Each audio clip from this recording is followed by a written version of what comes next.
ఆదికాండం 3వ అధ్యాయం 8వ వచనంలో చూసినట్టయితే ఇక్కడ చల్లపూటను ఆదామును అతని భార్యయు తోటలో సంచరించుచున్న దేవుడైన యెహోవా స్వరమును విని దేవుడైన యెహోవా ఎదుటికి రాకుండా తోట చెట్ల మధ్యను దాగుకొనెను.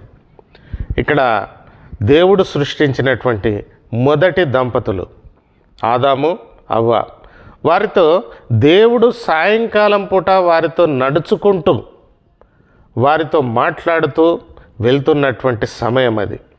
ఎంతో అద్భుతమైనటువంటి సమయం. దేవుడే స్వయంగా దిగివచ్చి వారితో కలిసి మాట్లాడుతూ ఉండేవాడు.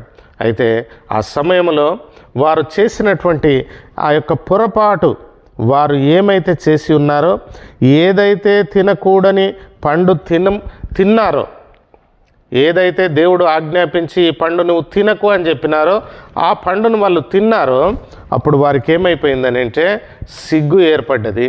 ఆ తర్వాత దేవుని యొక్క స్వరము విన్నప్పుడు భయము ఏర్పడ్డది. వాళ్ళు ఏం చేస్తున్నారు?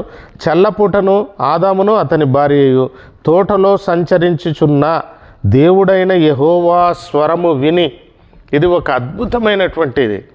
దేవుడైన యెహోవా స్వరము విని, ఆ స్వరాన్ని విన్న వెంటనే వాళ్ళు రోజు స్వరాన్ని వింటున్నారు, రోజు మాట్లాడుతున్నారు. కానీ ఈ దినం వారికి ఏమైంది?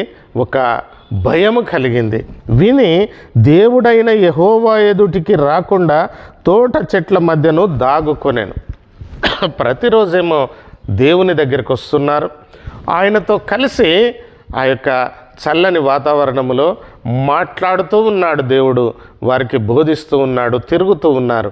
కానీ ఈ సమయంలో మాత్రం వాళ్ళు తోట చెట్ల మధ్య దాగుకొనగా, దయచేసి ఆయన యొక్క స్వరాన్ని వింటున్నటువంటి ప్రియమైనటువంటి వారులారా, దయచేసి మనం కూడా కొన్నిసార్లు దాగుకొనవలసినటువంటి పరిస్థితులు, అటువంటి పరిస్థితులే కనుక మన జీవితంలోనే కనుక ఉన్నట్టయితే దయచేసి వాటిని మనం దూరంగా చేసుకుందాం. దాగుకొనడం అనేది దూరంగా చేసుకుందాం.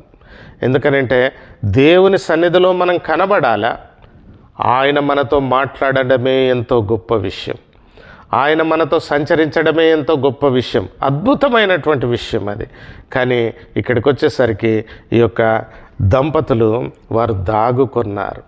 కనుక దయచేసి అటువంటి దుర్దినం మన యొక్క జీవితంలో రాకుండా మనం సిద్ధపడదాం. ఆయనతో కలిసి మాట్లాడడం, ప్రభువా అని ఎలుగెత్తి ఆయన యొక్క సన్నిధిలో గడపడం, ఆయన మనతో మాట్లాడడం, ఎంతో అద్భుతమైనటువంటి వాటిని అన్నింటిని మనం మన యొక్క జీవితంలో కోల్పోకుండా ఆయనకు సాక్షులుగా ఉంటూ, ఆయన సన్నిధికి సమీపంగా ఉంటూ ముందుకు సాగుదాం.